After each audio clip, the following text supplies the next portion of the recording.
उन लोगों को जो है वो देश और दुनिया के सामने वो लेके आए हैं।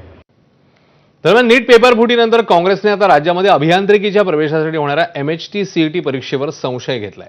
काँग्रेस नेते सचिन सावंत यांनी पत्रकार परिषद घेत आज या प्रक्रियेवर संशय व्यक्त केला। 12वी मध्ये 37% मार्क असणाऱ्याला CETत 99.97% कसे असा प्रश्न काँग्रेस नेते सचिन सावंत यांनी उपस्थित केला। हे आरोप करताना सावंत यांनी पुरावेही दाखवले।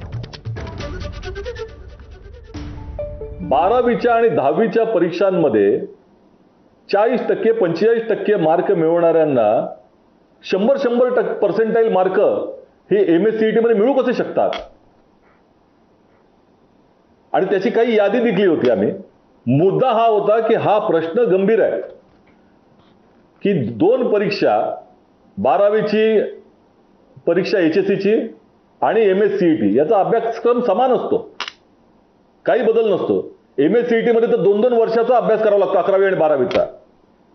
त्यामुळे 100% मार्क मिळवणारा हा विद्यार्थी 2 वर्षाचा अभ्यास करून त्या ठिकाणी देत असतो, हे लक्षात ठेवलं पाहिजे। आणि अशा विद्यार्थ्याला 12वीच्या परीक्षांमध्ये कमी मार्क मिळतात आणि MSCET मध्ये त्याचा स्कोर 100% जातो। परंतु काल माझ्या त्या ट्विटला ज्या पद्धतीने CETने उत्तर दिलं ते अत्यंत बेफिकिरीचं उत्तर होतं।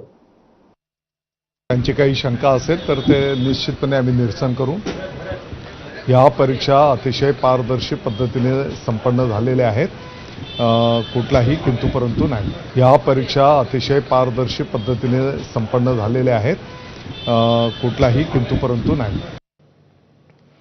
ठाकरेंच्या खासदारांकडून शिवसेना नेत्यांच्या भेटींचा सिलसिला सुरू आहे।